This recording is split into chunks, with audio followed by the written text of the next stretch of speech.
Good morning, everybody. Happy Monday morning. Happy Good Monday morning, Jamie. Happy Monday. I know, it's going to be a great week. It's great. hotter than hell here. We're going to hit like 100 degrees today. And our interviews are going to be even hotter. Imagine that. But the puns. I love it. We have so much today. So much. It might be a long show today. I know. I think we're going to go Jude long. and Jerry, get ready. It might be a very long show for us. Judah looks ready. Yeah. Okay, so because we have 2 interviews today, we've never done before, plus we have the news to cover, plus we have 4 products. So many products.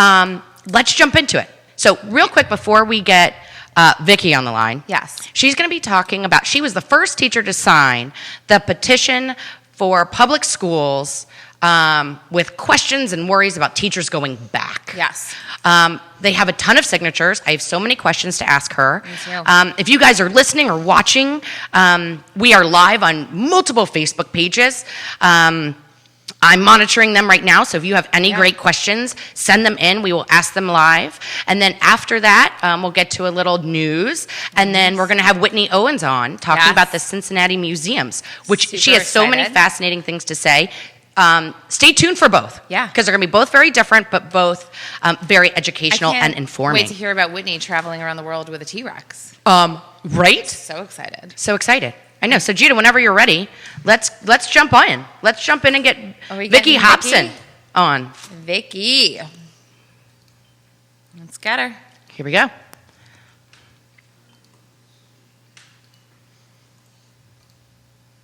She's connecting.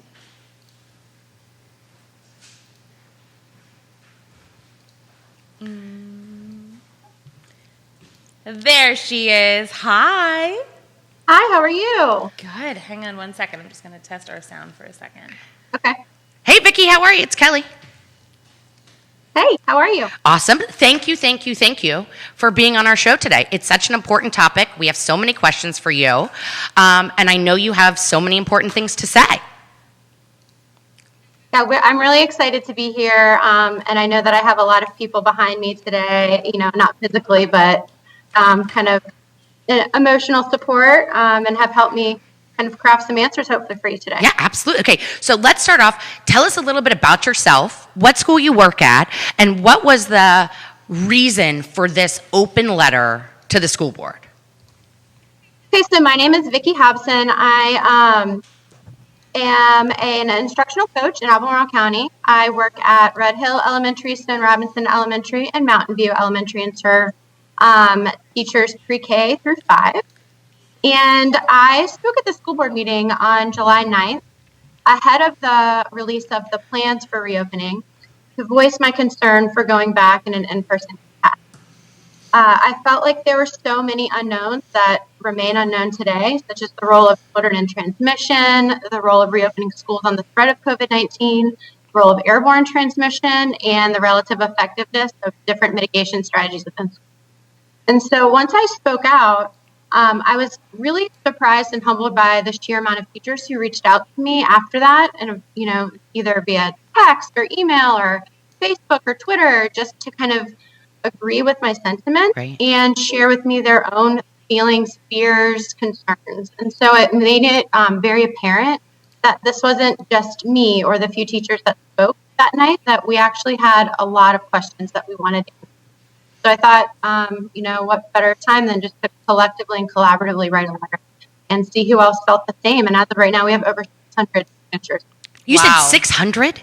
That's amazing. Yeah. Okay, so what is the strategy? I mean, everyone can read your letter. It's online. It's kind of all over the place. Jamie and I both have read it. I thought the interesting part of that letter was not only the amount of signatures that it seems to keep getting over and over, but also the amazing questions you guys asked the school board to answer. Yeah. Has the school board addressed any of those questions yet? So as of right now, the questions themselves have not been answered in a public way. Okay. I think one thing that is exciting that has come out of this so far is that it seems evident that our superintendent, Dr. Matt Haas, is listening, and not only to the letter, but also there was a staff survey that went out the day after the school board meeting. And so I think we are starting to be heard. Great. I also think that the school board is hosting a series of town hall meetings this week and next week in order to gather more input, which is really something that we ultimately wanted to happen as a result. Okay, so what at the very end, at the very minimum, what will it take to get teachers back in schools? Good question. This is such an important question. And so to me, it kind of gets at the heart of like, what do we want? Right. What do our local educators want and need? And so I think there's a lot of answers to this. And I had a lot of educators kind of chime in, so that wasn't just my opinion here. Great. So I think one is having a seat at the table to be integrated into the plans from here on out, into the creation of these plans. I think we also would like professional respect from, our own community as well as the greater Charlottesville and Albemarle community. We want a safe work environment. Plain and simple. We all want to go back to school in person. This isn't that we don't want that. It's that we want it to be safe. We need surgical masks daily. We need small cohorts of students. We need to be creative in secondary. What does that look like for a secondary teacher? We want reasonable expectations. As of right now, if we return 4 days a week, elementary teachers would receive 0 breaks the entire day for 4 straight. That is unacceptable, in my opinion only. Yeah. I'm not making the decisions, but that seems a lot. It's hard, right? And I don't think that, I was in several faculty meetings over the last week or so, and administrators don't want to do that to their teachers either. I think that we need to kind of creatively put our heads together and figure out a way for us to be able to be there and be there safely and to meet the needs of our community. I think that's the other thing, is that we also want to know from our community what worked, what didn't work, what do they need in order to feel safe, in order to receive the education that all of our students deserve. And so, and additionally, we just really want responsive leadership. And I think we're starting to see parts of that happening slowly right now, but we really want that. We're asked to be super responsive and flexible in this, and we want the same for our leadership. Right. Okay, so I'm going to throw a different question at you. Okay. And if you don't know the answer, that's okay. I don't know the answer to a lot of questions people ask me. What happens with 2 working parents? Let's say one is in construction and one is a nurse. They work full-time jobs. And what are they supposed to do if they have young children? Who's going to watch their kid? Does one of them quit or take a leave of absence? What are you thinking that these parents are going to be able to do? And so I think, that's a huge question, and that's a huge important thing that we need to consider, and we need the community to help with this. So I think I have maybe not a perfect answer for this, but I think that we really need for employers to understand that the only way that we're going to make it through this time is for them to help employees who have school-age children whenever they can, with either flexible scheduling or providing childcare on site or subsidizing it or allowing people to work from home when possible. Schools can't shoulder that entire burden. We also need to know who needs it, who truly needs schools, because we need to be able to reopen in a staggered way to provide, that very real thing that schools do provide, which is childcare. Ultimately, it's our job to educate. Right. A secondary effect is that we do provide childcare when schools are. And so we need the community to kind of wrap around and help us figure this out. I saw, Charlottesville has a new grant, for different childcare options. And so I think we need to creatively come together so that families can be supported and so that our educators can be supported too in this really unprecedented time. Yeah, right. And I totally agree with that. I do have a question. So in a perfect scenario, there is no perfect scenario, obviously. Right. But I do agree with you in the fact that teachers should have been asked, right? Kelly and I were talking about this the other day, much, much sooner.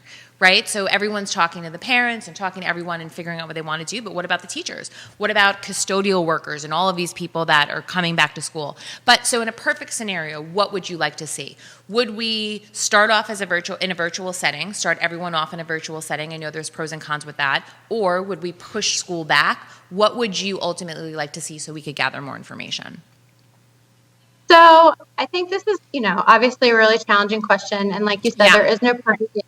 I think that currently what, I am thinking and what many of the people with whom I've been talking with, educators have been talking with, are thinking is a virtual start would really give educators and schools time to develop detailed plans necessary to address the complexities, the potentials, and the inevitability of a physical return to school. We know there's not a perfect plan. We're not going to meet everybody's needs and concerns, but we need the one that really does center physical health and well-being for those at the heart of this work is really just starting virtually and then moving towards a gradual reopening for those particular populations whom we know in-person learning is crucial. Pre-K through 3, students with disabilities, our English learners. So I think we know those populations. We know who we need to really be targeting. And we also need to hear from those populations specifically about what they need in order to make it the most robust plan possible. That's a great. Right. Okay, I want to switch topics a little bit. I know you're in public schools. What do you think about the private school teachers? Have you heard from any of them? Is it because they are a private school, do they feel safer, or do they feel like they don't have a collective voice? Have you talked to any of those teachers? And why does there seem to be such a huge gathering of teachers in the public school system voicing their opinions, but we aren't really hearing from the teachers from the private school sector? That's a good point. I think that's a really good point, and I'm going to be totally honest right here with you. Like, I have not spoken really with any of my friends who teach in private schools. The majority of the people with whom I have relationships who are educators work in the public sector. Okay. I do think private schools are very different, and the expectations of private schools in some ways are different. Public schools are there for the entire public, for everyone. And so I think also the reality is that we employ a lot more people than public schools do. But I don't know, and I do hope that if private school teachers are having these concerns, that they feel like they have an avenue to voice it. Yeah, we're getting some great questions in. A question from Joy. Does our district feel forced by politics, or are they trying to listen to parents and teachers? Do you think politics is playing a part in the decisions of going back or not going back? I mean, I think, interestingly, politics is a part of everything, right? Everything we do is kind of embedded within our context, whatever that is. I think we're so used to a calendar year. Like, we always go back to school in the fall. So, like, we haven't really considered a different option or a different timeline. And so, while I'm sure politics is playing a role in this, right? This whole entire pandemic has been politicized in our country in a way in which it hasn't been in other places. It is playing a part. But I also just believe that in order to do it right and to do well by our community, we just need to kind of pause on the physical reopening of the buildings so that we can make sure that we do it in a way that makes sure that everyone is safe, not just teachers, students, all those other stakeholders you mentioned, our bus drivers, right? Our custodial staff, our food service workers. I mean, I travel between 3 schools. We need to think about those kinds of positions. There's just so much complexity to this that I think, Have the private school teachers been asked? I've seen this online in different states. Have you guys been asked to sign any sort of a health waiver if you do come back in person? Not yet. So that hasn't happened yet. I don't know what the plans are for that. Okay, I mean, that's a hard decision. Hey, you signed up to be a teacher. You didn't, I don't know, I'm not a teacher, but do you feel like you signed up to be a teacher, but you didn't sign up to be like a frontline healthcare? Yeah, I think that's a lot of what people are feeling is that, I signed up to educate children and to create partnerships with families in order to help, and support those kids and doing whatever it is that they want and can and should be able to do with their lives, and I didn't sign up to be a healthcare worker, and it is scary to imagine being kind of like a frontline employee for me. Right, sure. And I think teaching during a pandemic is really different than teaching in any other time. Right. And so, until we have more information, I think some people are not going to feel safe returning. And I think others are. I think other teachers really do feel safe and confident and comfortable returning. And when we start prioritizing reopening, those are the people who should be prioritized in returning to an in-person way, because we know that we have some teachers who are comfortable. Right. Okay, I have a super hard question. Then, Jamie, you can ask yours, and then let's give her closing. Because I'm really anxious about this question. You have to see Kelly. You can see her on the screen, but she is revved up. With over 600 teachers signing this, because Virginia is a non-union state, right? what happens if, what are you 600 teachers going to do if they don't answer your questions or you don't feel safe going back? I mean, because if 600 teachers band together, I'm not saying do this. I'm just thinking out loud. If 600 teachers say we're not going back, then really there's no choice. I mean, yeah, Kelly's asking the hard questions today, Vicki. Right, like how are you going to find substitutes? I mean, you can't replace 600 teachers. You cannot. No. So what are the teachers prepared to do if you don't get the things you need to feel safe at school? So that, I think, honestly, that I can't answer, right, for all 600 of those people. Sure. I think everybody's personal situation will be different. I know that we will have options on the table to take a leave of absence unpaid. I know that some people will be able to take medical leave if they have that. And so I think it's it comes down to so many interpersonal or personal circumstances that I can't answer that. But I do know that a lot of teachers do not feel comfortable going back. And so if that's the case and we want to value, our teachers and respect and give us professional respect, then starting virtually to allow us that chance to be at the table and to be more integrated into any reopening plans, I think would greatly increase the amount of people who would be willing to come back in the future. We all want to be back in person. That's like the bottom line. We care deeply about our kids. Right. We want to be there in person. Our jobs are like meant to be like an in-person thing. It's such an interpersonal profession. And so, yes, it's hard to do this virtually. In some cases, it's really challenging, but we have to value safety first. Definitely. Yeah. Okay, Jamie, you get the last question. So I just want to know how virtual learning went. Like, how did you think that it was going? And I know, obviously, it can't be perfect. We're not prepared. We have people in outerlying counties that don't have internet connection that we're all going to have to deal with. But how did the kids do virtual learning? Because this is probably a lot of their first times doing it. Yeah, so I think, there's room for improvement on anything when you do something for the first time. So, I think some things went super well. Like, the majority of the elementary teaching force, parents, teachers, students, all learn an entirely new learning management platform within like a matter of like hours. It was really remarkable to see that happen. I think that, did it meet everyone's needs? No. Did our Department of Technology like move mountains to make sure that we had Pajit out in the community to amp up internet connection and to get devices? Yes. My own family was my children needed an iPad. They were eligible for one, and we were on the wrong list. And somebody from the Department of Technology drove to my house to deliver us an iPad because the list was. I love that. Moving mountains to make this work in a way that helps as many students as possible. Yeah. So I do think that it wasn't perfect. We need more training. We need more time to learn what does a robust virtual learning situation look like. We need to have more synchronized and responsive teaching experiences. Teachers need to be able to do small group, whole group, individualized instruction, partner with families to create schedules, and those things are all starting to be in the works. And so I'm hopeful that what we do this next iteration will be much better for everyone. That's a great answer. Big job ahead. Yeah. Well, we support parents that want their kids to go back in a safe way. We support you teachers who want to go back in a safe way. And we hope that we can figure out a way, you can figure out a way, the school board can figure out a way to make it happen. And if we can't figure it out, and everyone needs more time, then I hope everybody is given that. But you get the last word. End the interview with whatever you want to say. Tell us everything. So there's no pressure. No there, pressure. Right? So I am just so grateful that you all invited me on today. I hope that I did right by the people that, I'm also talking kind of on behalf of. I just want to say that we really want to go back, but we need the community's help. Please wear a mask, wash your hands, employ physical distancing.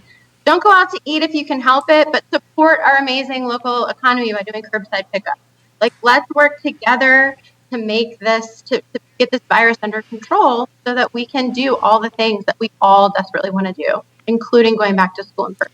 I love that. Very well said. I got my mask. Any better. I think that was a perfect ending to a perfect interview. Yes. Well, thank you. You were Thank you amazing. so much. And, when it gets closer to the school time, we'd love to have you on again if you're willing to give us an update.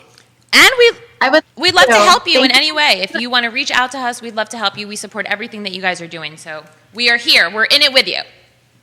Thank you so Thank you much. so We much. appreciate Thank it. you. Bye. We'll talk to you soon. All right. She was amazing. Yes. Okay. But I do want to say we heard that side. Yes. We But- need the other side. But we need somebody on the other side. So we're going to reach out to you. I think it's called Virginia Back to School Group. Yes. They have over 20,000 members of this group. If any of you are watching, please reach out. We want your side as parents and teachers who definitely want to go back to school. Yeah. The teachers say they do want to go back. I totally agree with that.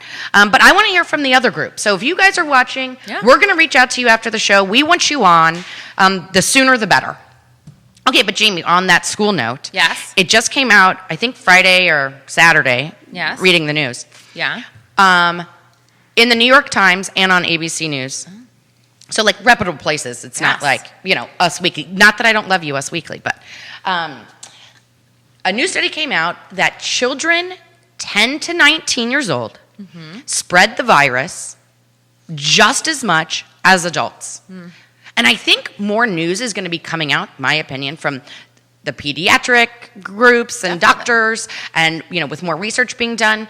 I think right now we have no idea how we're going to go back to school because we really don't have all the data. But I thought that was interesting when people kept saying, kids aren't spreading it. I don't know if that's right or wrong. I'm just saying that's the new news article. Yeah, and with all the kids going back at the same time, I think it's going to be a totally different type of situation. So we're gonna see. Yeah, but, Virginia Back to School, your group. We'd love to have whoever started the group on or anybody in the group that wants to come on. We'd, love to hear it. Yeah. Let's do a quick few things in the news. We don't have much time before our next amazing interview with Whitney. And thanks for everyone watching. There's so many people watching. Yay. Hi, everybody. Like and Hi, share. everyone. Like and share our page. We also have an Instagram account. That's we right. have posted some funny videos on there, so check that out. Yes. We're going to be updating it daily with, live shout outs from Jamie and I. You can ask us questions. We will try to answer them. Right. But I think we have time to do one woman in the news Okay. who's the badass chick of the week. Okay. I love her this. so much. Okay. Do you know who it is? I have no idea. Tell me everything. Ellie Goldstein. Oh. Okay, Ellie Goldstein is a teen model. Okay. She has Down syndrome. She's beautiful. She's amazing. She was featured in the new Gucci ad campaign. The first time Gucci has ever had a Down syndrome model. And she looked amazing. She looked incredible. And what a great step for Gucci. Yay, Gucci. I think that's awesome. I think showing, inclusion and all different types of people. Why are ad campaigns? I think our ad campaigns are definitely moving toward more of, a more diverse set of people, of children, of adults. And I love that. I do too. But anyway, I loved her. If you haven't seen her pictures or the ad, look her up. Ellie. Or go look at her Instagram. She has so many amazing, beautiful pictures of her on there. Yes. Way to go, Gucci. Yes. I And can't- Ellie, we I mean, love you. I can't afford We love Gucci, you. but But we I love do you anyway. love to look at their things. Yes. Okay. All right. You ready to move on to our next interview? Next Whitney's interview. going to be amazing. I am You're so going to take excited. over the interview, I have a feeling, with your I've crazy been questions. Waiting. I have so many questions for her. She traveled the world with a T-Rex. I mean, Kelly, I'm all about this. I know. You know. It's very Should you. we call her? Yes, let's call her. Okay. Judah, let's get her on the line. All right. I'm getting her on the line. Oh, you are. I am. You're so fancy over there. I was just trying to do it and broke it, but got it fixed. No worries. Headphones in. Here comes Whitney. Let's see Whitney. Here, I'm gonna actually switch with you. Do you wanna you wanna chat with Whitney? No, I can hear. You I wanna can see talk her? to her. I know. I'm You fine. sure?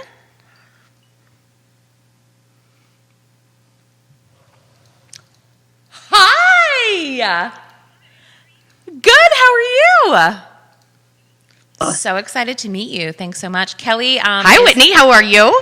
Thank you so much well. for being How are on. you? We're so excited to have you. Can you see Kelly? My pleasure. I'm just trying to show you Kelly, but you know. Yes. Okay. So Jamie is over the moon excited with so many crazy questions for you. But before we let Jamie get into these insane questions that are in her mind, So insane. tell us a little bit about yourself. What do you do? How did you get there? Give us like a quick rundown of who you are and why you are so amazing. Sure. So I grew up all over the place in Ohio and Kansas and North Carolina and other places, and have always loved the arts and had always loved museums. And when I was in college, where I had a very practical major and minor, I majored in English with a concentration in fiction writing, and I minored in religious studies.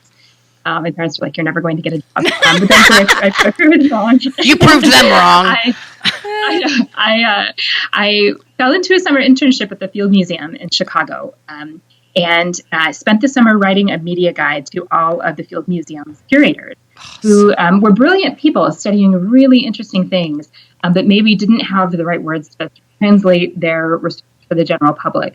And so it was a wonderful experience. And I sort of the lightning bolt struck, and I thought, it's museums. This is what I want to do. And so I went to London for graduate school and got a master's in cultural management, which is like business classes, but all geared toward the arts. And moved back to Chicago and ended up working for the Field Museum for about 12 years.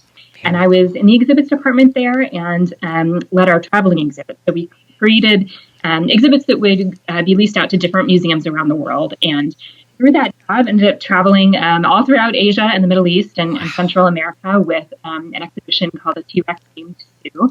And then eventually moved to Cleveland and worked at a science center there for about 4 years. By this time, my husband and I had 2 young kids who are now 10 and 12. And then about 5 years ago, moved to Cincinnati. And now I work for Cincinnati Museum Center, where I'm Chief Learning Officer. And what that means for us is I get to help oversee our 3 museums. We have a children's museum, a history museum, and a museum of natural history and science. And they are all housed in this beautiful National Historic Landmark called Union Terminal, which is a gorgeous Art Deco train station. And so I work with our museums and also all of our education programs and exhibits that we create within the museums as well. So it's a really fun job. This sounds like a dream job. Is that Sue behind you? No, behind me is our Torvosaurus at Cincinnati Museum Center. So yes, Torvosaurus, this is actually the only place in the world that you can see a Torvosaurus mounted, and it's a T-Rex relative. An ancestor from the Jurassic period. T-Rexes are mostly in the Cretaceous, which is a little bit more recent. And what is really cool, as you can see behind me, this is an image, but you can still see it, is that we have put dinosaurs into a historic train station. So you can both see how this train station operated in the 1940s, and you'll see some lights that would have shown you the flow of traffic. And you can see amazing Jurassic specimens, which is pretty cool. It's gorgeous. I mean, it is absolutely stunning. Okay, so what is your favorite exhibit or piece that you have across your museums? That like your all-time favorite? Ooh, that is a great question. And it's so hard to choose because we have so many wonderful things. I think one of the most interesting things that's currently on display. So I'm not going to pick like a one of all time, but I'll pick one that just went on display last week. We created an exhibition to commemorate the 100th anniversary of the 19th Amendment, when women got the right to vote. And so the very first thing you'll see in the exhibit are 2 bound voter rolls, voter registration rolls, one from 1919 and then one from 1920. And you'll see right off the bat, the one from 1919, is about that high. And then the bound book from 1920 is twice as large. And you can see just in a year, how that doubled the voter population, which is so critical, for women and really, really for all of us. So I love when you can find just the perfect object to make a point. And I think that one really nicely. And it's just a powerful reminder, of how far we've come and so, how far we have to go. Yes, I love that. Okay, and that kind of leads me into something else, because you and I talked a little bit before the show last week, and, looking on your website, you do amazing things to highlight women. One, you just mentioned with like this new exhibit, which I wish I could be there to see. Yes. Because I'm sure I would love it. But also you do a STEM program. Tell me about this program, because I think it's fantastic. It's a really great program. It's called STEM Girls, and STEM, as your listeners probably know, stands for Science, Technology, Engineering, and Math. And what research has shown is that women and girls tend to fall away from studying STEM subjects and careers right about middle school, in the ages of between 7 and 14. And unfortunately, at that time, they may have encountered a teacher that said, girls are bad at math, or don't you want to study, English or reading or languages instead, something like that. And so to counter some of those experiences and show girls that, of course, there is a path for them in STEM, there's a path for everyone in STEM, we created the program called STEM Girls. And it works with girls ages 7 to 14. It's a completely free program. And pre-COVID, we would host women working in STEM professions. They're a really broad range, everything from a marine biologist to a computer programmer to a doctor or, a machinist with a manufacturing company. And they would come and do hands-on activities with the girls, either at the museum or at the main branch of our public library. And then we would also have Girls' Days Out, where we would take girls to a research facility or a shop floor or any place where science is taking place being done. And again, they get to meet women working in that profession, maybe try on some scrubs or a veterinarian's coat, maybe to use some of the tools that they would use. And it really does a great job of either maintaining or enhancing in women's interest in science. So post-COVID, we have shifted, like everybody else, since it's hard to meet in person, to doing interviews with women just through Zoom and recorded. And the nice thing about that is it's really expanded the audience for the program, because typically when we host in-person sessions, we can accommodate between 30 and 60 girls in one day. And honestly, those sessions fill up the minute we put them open for registration. And so now, since it's a program that anybody can access, as long as you have access to technology, which is wow. We have found that each of our interviews are getting between 1,000 and 2,000 views. So that was a great example of taking a challenge that we're all facing right now and turning it into a great opportunity to connect. That is awesome. Well, I have a STEM girl. My 12-year-old is a mathematic whiz and wants to be a surgeon or run the ER and eventually run the NIH. So when we get home, we are going to look up that girl's STEM program, and she is going to have so many awesome things to watch. So I'm so excited for her. I wish I had something like that when I was younger. Because I do remember in school, and it was the girls were good at English and the boys were good at science. It's not fair. Which of course we know is not true. Right. And what the research shows is that girls really want to make a difference in the world and may have received a mistaken impression at some point. Yeah, absolutely. That science, is an isolated profession where you're, working by yourself in a lab. And in fact, that's just not true. Science is a team enterprise. We need everybody to do it, and you can absolutely save the world. We're seeing right now with some of the vaccines developing for COVID-19 and some of the treatments developing to help. This is really a helping profession and a great way for young women to make a difference in the world. I love that. Okay, so now we're going to get to some weird questions. So bear with us. Excellent. I have a few, but Jamie has a bazillion. But I'll start with one interesting one. Okay. That I really want to know. Because I'm a business person, right? So, everyone loves the Egypt exhibits, right? The mummies, the things, or the ancient pottery, right? How do you get a mummy? How much does it cost? And what happens if you break it? That's a really interesting question. And the answer to that has evolved quite a bit over the history of research and archaeology and museums. So, back in the day, in the 17 and 1800s, a lot of universities or museums, if museums were around at the time, would mount expeditions to Egypt, and either by negotiating, with the government, or just taking things, or working with locals who might have, ransacked tombs at some point, acquired a lot of their specimens. And, also back in the day, we thought it was perfectly fine to put human remains, on display, and visitors were really interested in seeing them.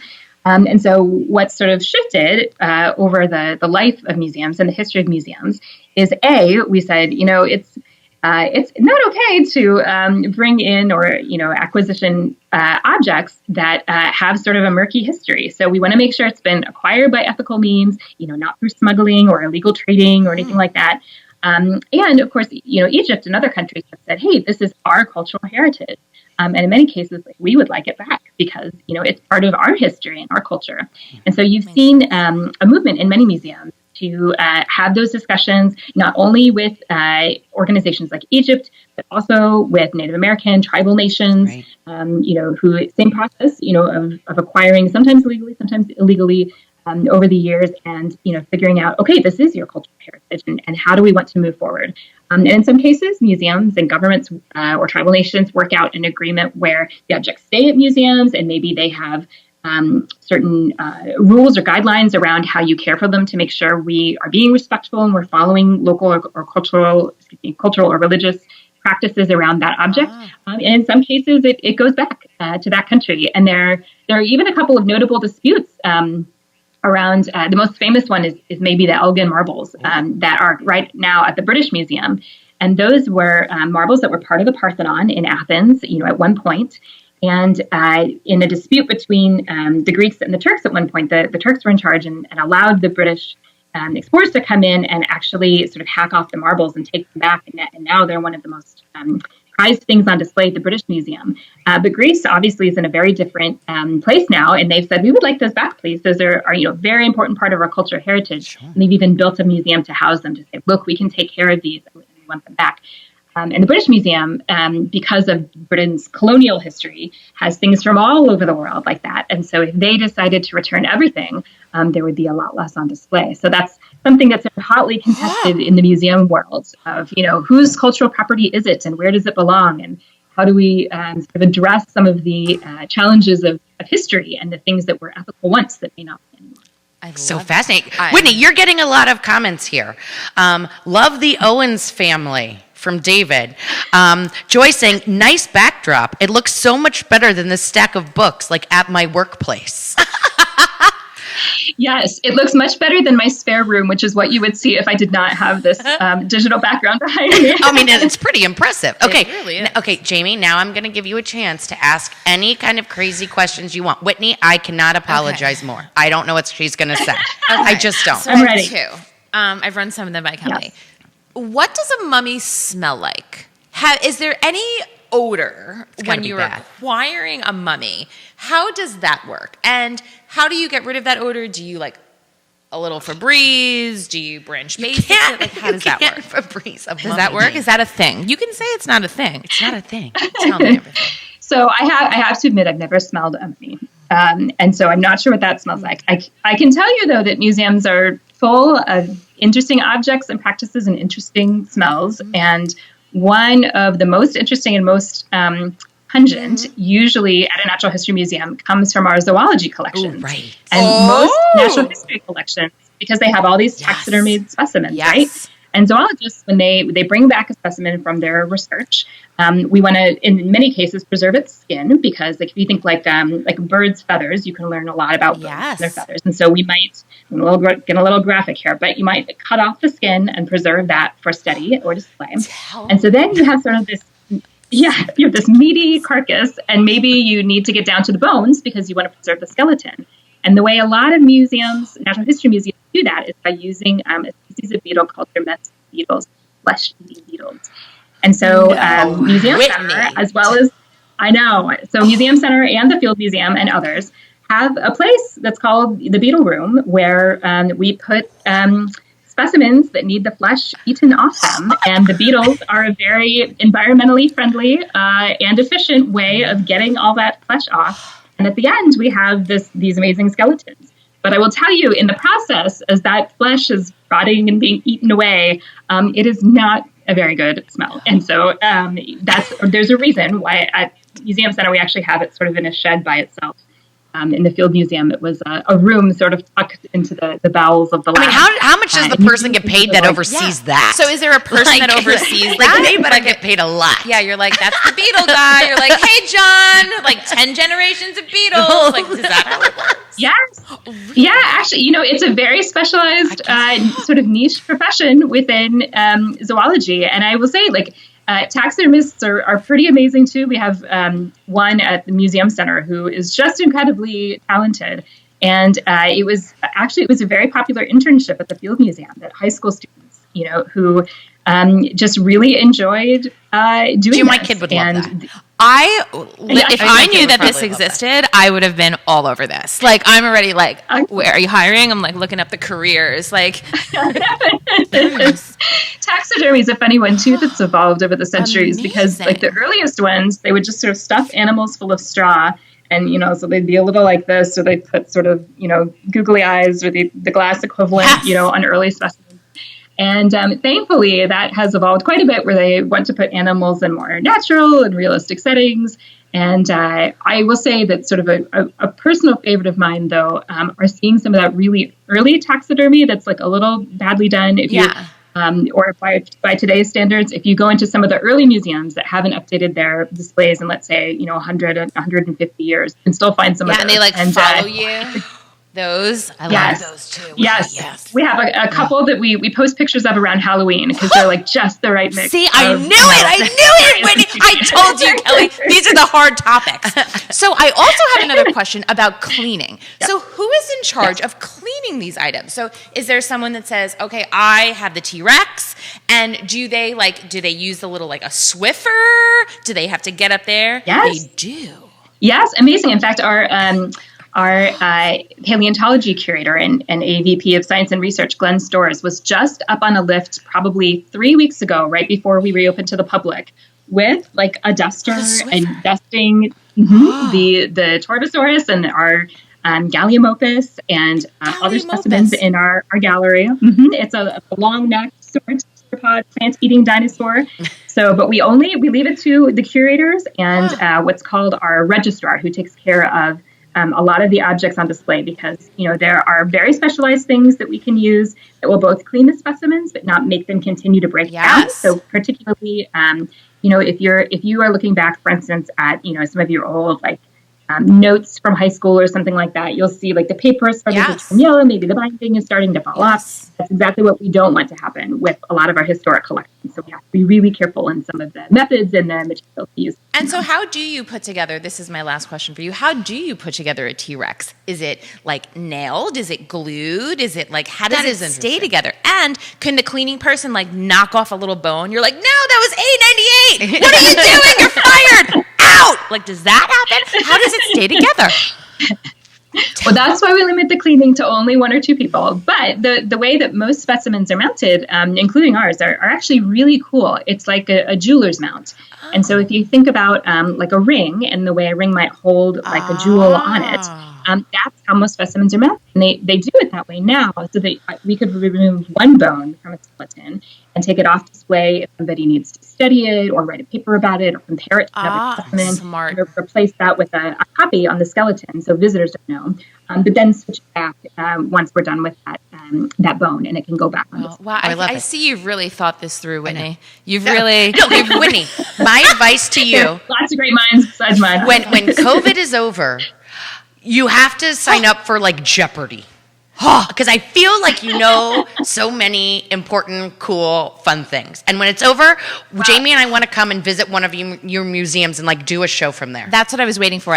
Oh, yes, please. I thought you were going to say. Please. We would love to host you.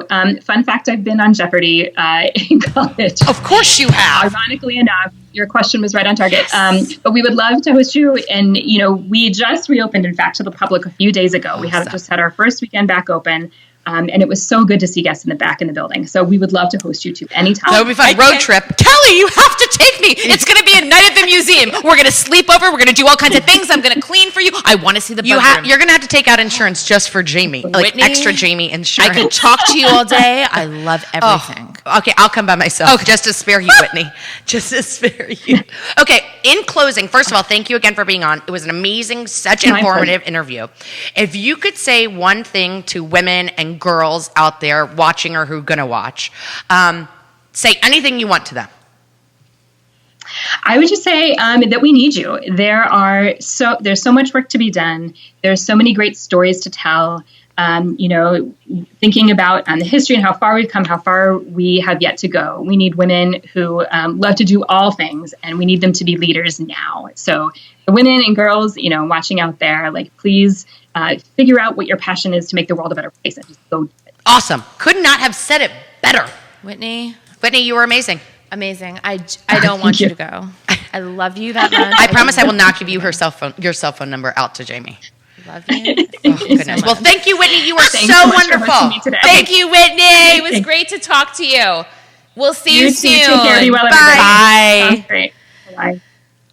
She was so great. I could have talked to her all day. I know. She's I- fascinating. and And how funny is that I was Fascinating. like, you should be on Jeopardy. I know, She of course she was on is Jeopardy. Of course she was on fascinating. Jeopardy. Did you ever think a bug room, like all that stuff that you can learn at the museum? I don't know. But like, listen, when COVID's over, let's do like a fun day trip or like trip down there and see how much trouble we can get in. That would be amazing. Okay. We have so much more to cover in know. such a short amount of time. I love on this show when you tell me you're going to take me on road trips. I was waiting for it. I was like, tell her, Kelly, tell me you're going to take me there. trip. I know we're going. Okay, we'll go. Okay, first of all, who do we want to give a shout out to? Someone dropped us off something so kind and sweet. Barbara. Lundgren. You. Thank you, Barbara. Thank you, Barbara. So Girlfriend. sweet. We love you. We have Amazing. something in the works for you. We do. So hang tight. We love you, Barb. Thank you know. so much. Okay. Well, we don't have time for my soapbox rant today. We had on the schedule Kelly's rant. Okay, No but time. I'll save that for next week because I'm still Okay. going to be pissed about it next week. So it can just Okay. I can get more fumes. Yeah. More fuel to this fire of Yeah. ranting. Yeah. About, I'll tell you, no, I'm not going to share it. Next week. Okay. We have 4 products, 4 women-owned products to share. Yeah. So, We're going to do 3. I don't think we're going to have time. We're going to do 3. Okay, We'll let's do do the 4th 3. next time. But and then we maybe we'll have so many time. Oh, products. yeah, okay. Okay.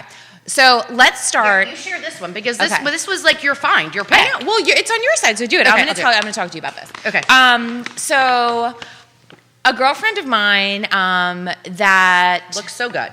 Pink and Yellow Rainbow Shop has this amazing line of clothes that she makes herself. Come on. These are like You the can. cutest. So Juliana is this amazing seamstress, and I met her, and she was telling me, How I make these clothes for cute are children, these? and I was like, okay, like it What? just.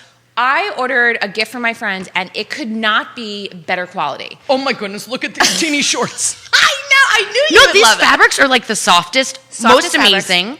And you can customize anything. So you can I tell don't her even- your vision. You can say, Be hey, quiet. Hey, Juliana, I want to give a gift to my sister. She's having a baby, and she loves yellow, and she can make anything that you want. It is so affordable. The quality is amazing. Can you believe that? How? She makes it cute. all And by look, it comes hand. with a headband. I know. She makes headbands. She makes shorts. She does boys and girls. She does toddlers. She does kids. I love it. There's so many things in here. So- I can't even share. So how do people find her? Because I'm telling you, and does she make adult clothes? Because Jamie, You're gonna have to ask her. I feel like you really could pull off some of these cutie patootie prints. I mean, I do love those tiny pants. Do you think I could fit? I probably can fit in those tiny They are pants the now. cutest. I know. I told you. Juliana is amazing, amazing woman entrepreneur. I love her stuff. So pinkandyellowrainbowshop.com. oh my goodness, the little hats. I know. With She the is matching leggings. She's really amazing. Oh, she has a great this website. is my favorite. This is by far my favorite. She's working Jerry, on- if they did this in an adult size, I feel like you could rock this with a blazer. Let's see if Juliana's watching. Right? I hope I you're think it's watching, good. girlfriend. I think it's good. I hope you're watching.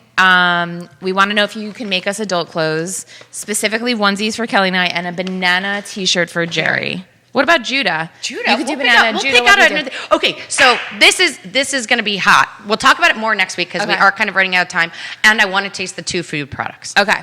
We're going to start. Okay, so you and I have been talking about. I'm married for over 15 years, Yes. almost 16 Yes. years. You're also married. Yes. But we were talking about some of our like younger friends who were single. Yeah. How are people dating in COVID? We don't want to get into it, but how are people dating? And it came I to don't my know. attention that our dear friend Judah is single. That is true. And we are going to start a segment of Who Wants to Date Judah. Yeah. We are going to set up an online dating profile for him. I like it. We are going to review the women Yeah. On our show. on our show, and then Yeah. we're going to send Judah on a date with a camcorder. He's got to like live has tweet followed or her. videotape I love this. this. But we're love going to this. pick the women Yeah. because I feel like we have a better insight. Yeah. We're going to have to figure out the whole COVID thing. Yeah, it's going to be a whole segment. Yeah. Because, and then like. Judah, like go to the Judah cam. oh, Look Judah how cam. handsome Judah cam. Judah is. Super okay, handsome. here I'll give you a quick rundown. Are we at the Judah cam? He's He's handsome. blushing. Very handsome. He's funny. He's Smart. kind. He's way smart. He Way loves cooking, apparently. What about his dog? What about his adorable... He's got an amazing dog. He loves amazing pets. dog. He loves games. And I'm getting all this information because I called his father. Of course you did. I mean... Because Judah wouldn't tell me. Of course, you go right to His the father source. gave me the blessing for this dating site. I Judah's amazing. So, ladies, get ready. Ladies. Get an amazing outfit ready. We will post, this week we're going to Yeah. create the dating site and we're going to do it live, open it up live next week. Maybe Juliana If you from- want to date Judah Whitcower, let us know. it's going to be amazing. Maybe Juliana can make their masks when they go on the date. Juliana, Pink and Nail Rainbow Shop. yes. You can make our mask, the dating mask. Judah, get with, like, the excited. mouth. Get excited. He's excited. I mean, Jerry, you can help him. You can give him a blazer. You can, like, Jerry. okay, we're going to do Judah makeover. You can give him a blazer. Judah makeover. It's going to be amazing. Okay, let's go I to love the it. food stuff. Okay. Because I'm really excited. Okay. Before we get into the messy part, I'm gonna stand up and we're gonna do this. So this was a special delivery. What? Yes. From, I don't know if everyone's heard of it, from Sliced Cake Bar. Oh, So secretly, okay. this is a business that I have been following Wow. online. I know. Wow. I have been following them online. Megan and Rock Watson, they do a mobile cake bar called Sliced. You can go, you can get tiny desserts, you can get a piece of cake. So instead of, you don't want to, if you want just like a taste or like just a tiny slice of cake, Right. Sliced Cake Bar, they go all around to different neighborhoods. They were a King Can we family take a look that at did- all these? Yes. First of all, Hold on. this is amazing. I opened I feel like this is a carrot cake. I think it is. I feel like, oh my goodness, and it comes with teenies. No. I knew it. It's already winning for me. This is guys. Okay, I can't eat all this cake. I'm going to take a bite, Look though. at this. I think this is a birthday cake. Look at this one. This is my oh my goodness, guys. Jamie, shut your mouth. This is The best. delicious. Sliced Cake Bar. You have Go to follow there. them. They have a Facebook page. They have an Instagram page. They have They this gave amazing us website. so many. I I don't know. even know what all these so are. this is their special cake flight. So they do all kinds of different places, but you can order cakes from them. Okay. You can do special Do you know events. what? Okay, why everyone is social distancing and drinking wine. Imagine if you have girlfriends over, social distancing, Yes. drinking wine, and then each one gets their own little Yes. with the spoon. Like, how fun. Amazing. Birthday parties, virtual birthday parties. You can have them like pick up a whole bunch of boxes of these cakes and like deliver them to I your love friend's this. house. I think we're going to add this to Picasso Swig. I love this. I'm obsessed with this. Your I'm cake is gonna taste- delicious. I'm going to taste a little piece of this one. Oh my God, it looks beautiful. Okay, I'll taste another one. I'm tasting one with it's chocolate with caramel. The icing. The icing is kind of the best part for me. This is delicious. The icing is, I totally agree, absolutely delicious. And it's almost like there's more icing than cake, which I love. I'm gonna have to do such a sugar high thing. I'm gonna have to try to eat all these cakes in my car before I get Before home. you get home. I think Because that... I don't feel like sharing. But they're guys, delish. Yes. Okay, where can we find these? Check Where them can out. we find them? On their website, Slice Cake Bar, Facebook. They're on Instagram. Follow us on Instagram. If you want cake and hear more about cake, like and share the show. I know. And we're going to post a link to everyone, of course, on our website or on our Facebook page so that you can see. But they're Yep. They're amazing. SliceCakeBar.com. They're Charlottesville. They're local. Family owned. I love their business. Check out their mobile cake bar. They're going out to all kinds of events this summer and stuff. So check them out. Grab Okay, a slice I of loved cake. it. Delicious. Okay, this Okay. is one of my favorites. You brought the cake, I brought this. What do we do? Judah, Jerry, we brought you burritos too. You're gonna love these burritos. So it's called Barbie's Burrito Barn. Barbie. If you're local, it's kind of between Belmont and downtown. It's by the Beck Cohen kind of barn-like building. Oh, it's right yes. next to that. Good call Okay. on that. I'm telling you, her burritos are amazing. Her business is hurting just like many other restaurants are hurting. So, guys, this week, go get this burrito. Okay, can you see how large this burrito is? I'm not kidding you. If I weighed it, it's probably like 9 pounds. It mean, looks enormous. This is breakfast, lunch, and dinner Here, meal. Jerry, can you come on screen for a second and hold up this burrito? We need this for like, I have no room here. Jerry, hold up this burrito. Look how big this thing is. I mean, How big is this Judah, get the burrito? crash cart. I mean, isn't Okay. it amazing? I'm gonna Can open we it. show them? Let's like Yeah. unwrap this. This looks like a brisket. I mean, I can't even eat this on air because I'm too embarrassed. This is a I mean, this is- huge. Okay, so I got the veggie one. Mine has like beans and veggies Jerry, what do you and think? rice and all kinds of things. Take a bite. I mean, I can't take a bite. There's no way I'm going to be sitting eating. Take a bite. Take a bite. Take a bite. Take a bite. Do it. Do it. Oh my God. This will work. Okay. I'm the best. I can just take a Dude. bite. How do I take a Just bite? take a bite. I don't think it's like a biting kind of a burrito. I think Take it's more one. of a fork. Take one before we move on to the TikToks because the TikToks are hysterical. Okay. How good? It is delicious, Barbie. Barbie. Barbie, I like your burritos. Barbie Burrito Barn. Barbie. Check her out. She's amazing. She's not open on Mondays. Every other day she is. Get this burrito. I would say get one for yourself. I don't think you're going to finish it. Feel free to share. I think you need a truck to get them all home. What if you catered an event? Could you imagine? The back of your car is like holding down from all your No, bad I mean, burritos. listen. It costs next to nothing. It's delicious. You can look her on Facebook, Instagram. She does it all. Go visit Barbie. Go visit Help Barbie. her out. She's local. She's amazing. Her burritos are even better. Yes, this was delicious, Barbie. We're Yeah. going to leave this. Jerry and Jude are going to split the other half. No, Barbie gave them their own. Oh my God, Barbie. They're not going to have to eat for like a week. So You're generous. welcome. Groceries for a week. You're welcome. Yeah, okay. Okay. All right. Judah, were you able to get the TikToks that Jamie wants to share? Okay, so this is really funny. So here's how this all started. So This is the funniest. I at Picasso Swig at my store, I have a rotary phone. And we were talking to Kelly's daughter the other day about rotary phones, and she said, I want to try to make a phone call on This this was so device. insane ridiculous. And I said, It was okay. so funny. I said, go. So the video's on our Facebook page if you want to see it. But I said, okay, go And make a phone Instagram, I call. think. And she said, so she goes over to make the phone call. We sat there, I'm not even kidding you, for 15 minutes, her trying to make the phone call. I laughed so hard. And she says all these funny things. So in her first video, she says, how do I enter it? And then and she doesn't even pick up the handle. She doesn't She's pick up the like, handle. So then I'm like, Leah, how are you going to hear? And she was like, oh, and then she's like, wait, it didn't go through. And then the second time she forgot to go, remember the old rotary phones? We have to go all the way around. She only went halfway and she was like, it just doesn't work. And then I forget, like she did all these and then we're gonna post them all. The first one's on our page now. You gotta watch it. It's dying. hysterical. It was so funny. So funny. And I said to her, I said, well, thank God I didn't ask you to call 911. We'd be sitting here, it'd be 25 minutes later, you can't make the phone call. I would be dead. We totally dead. Dead. It was amazing. So we have a couple of funny TikTok videos so I want to show you. So these are mom TikToks. So if your kids are listening now, some of them have a couple of curse words. So I want That kind of really makes it funny. okay, Just to be but fair. I want you to be careful. I don't want kids hearing the S word if the moms don't want Okay. them. All right, Judah, let's play the first one. Let's see. So this is a funny one that I found. I've been thinking about how my kids will be came in. going back into the classroom I in the can't see fall after I've been their teacher for 6 months. So here's my advice to the teachers. You should use some statements such as, are you shitting me right now? Or, I just fucking explained that to you. That paired with a glass of wine, my kids will ease right back in. I've been thinking about how my... You guys. Okay. I couldn't see it. you're gonna So see them. I'm gonna have to watch them later. But you tell me what this is about. Because it looks funny. Is the funniest. She was like, here's how we're going to ease back into school. You're going to have to use certain words like, hurry the F up. Done. Yeah. And It already happens at my house.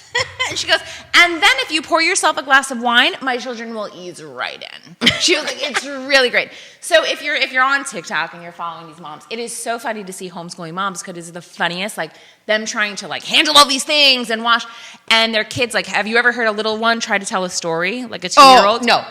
It takes my 6-year-old. I kid you not. My 6-year-old, like, she won't talk to me for, I don't know, an hour, right? She's doing something. The second I get on the phone, it's like an alarm goes off in her head, like, ding, ding, ding. Gotta tell mom, like, how I tied my shoe. Yeah. Or what rock I found outside. But it's not like, hey, mom, I found a rock outside. It's like, hey, mom, like, I was outside and I was digging in the dirt, but then I went over here and then I heard the dogs bark. And Yeah. like, it takes like Yeah. 40 You're like, minutes to yeah. get to the end of I found this cool rock. Yeah. I think that is hilarious. Okay, show that TikTok. Do we have that TikTok, Judah? I don't know which one is which. They don't have any labels. Oh, way to go, Jamie. They don't have any Well, we'll post them. We're going to post them to our We're gonna post Facebook them by page so TikTok you videos. can like. You'll get to see them. And if you have any videos, funny videos about going back to school, Yes. about your kids, okay, because I shared a video last week on the show, I said, like, my laundry is, like, Yes. awful. Yes. Okay. Yes. I did the video as promised. I Yes. showed my laundry. All of you viewers, shame on you. I know you have dirty laundry piled up on your dining room table wants to see and it. dishes in your sink. Yeah. And you just wanted to make me feel bad, I guess, because you didn't post any pictures or videos. You all are lying to yourselves Please or to comment me. on Kelly. Show us your laundry. No, Show no, us what you've it's been doing past at now. home. It's past now. You don't want them to go back? You're no, over it. it's over. Now we're on to like funny videos of yourself talking about school or kids going back to school. Yeah. Or funny So do things you're those. doing at home. Send us videos. Send us posts. Like our page. Like our Facebook page. Share our page. Share our page. Yeah. We're doing cool things. Yeah. So next week, as we wrap up, Oh. we have Rhonda is coming on as a guest. Yes. She is a travel agent, Ooh, that's very timely. right? Like, how are we traveling? Okay, who's getting back on cruise ships? She does a lot of cruise ship stuff. That's Like, are you getting back on a cruise ship? no. That's going to be a tough one. I mean, Like- I don't know how you do that. Like Disney's reclosing. Where can you go? Okay, Rhonda, if you're watching or listening, we want to know this. What are cruises doing? Can you Yeah. get back on a cruise? I don't know the answer to that.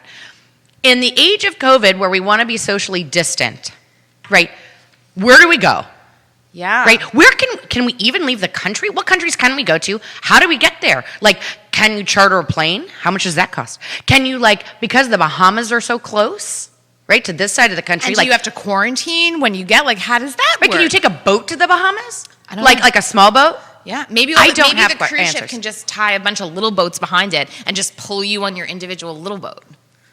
I don't know. Take I have that, no answers. Carnival. But Rhonda, okay, if you guys have travel questions in the age of COVID, and also I want to know, because I'm guessing, just a guess, that schools are not going to be in session long, or if you're choosing to keep your kids at home, Yeah. where can we go in September to get a great deal? Ah, like on vacation. Like, can we go to, like, to the beach? Like, where is that? Is it going to be crowded, not crowded? So anyway, Probably. like and share the show. Send us share your the show. send us your comments. Finish your stuff. Thank you to everyone who submitted products today. These are Yes. incredible. I think I have some good ones lined up for next week. You have some Really? good ones too Yeah, for next week. I have some And then good I can't wait for the show after that. What's the show after that? It's the August 10th show.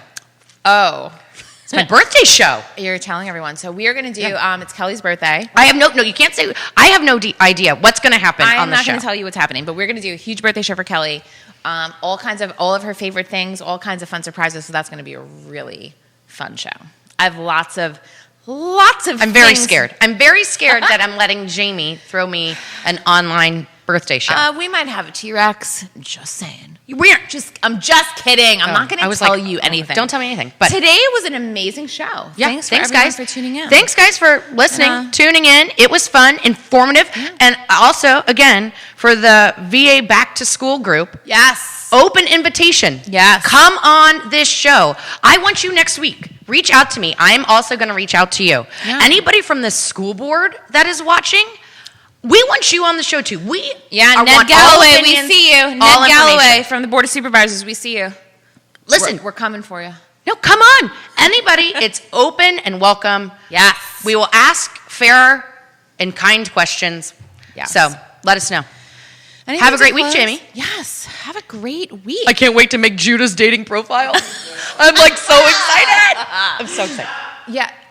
We got to figure that out. I think we do one on each. Yeah, it could be Bumble. It could be Bumble's the good one. Okay, should we do Bumble? We could do Bumble. Okay, let us know. Anybody Yeah. on the dating sites, which one Yeah. is the best? Which one Tell should we us. put Judah on? Yeah, we have to get a Bumble. That's like the new thing. Okay, Bumble. We'll check it Bumble. out. All right. So look for it. Okay. Dating with Judah. I know. Have a great week, Jamie. Have an awesome week. Thank you, everyone, for tuning in. Stay cool. Stay cool. It is so hot. It's going to be hot.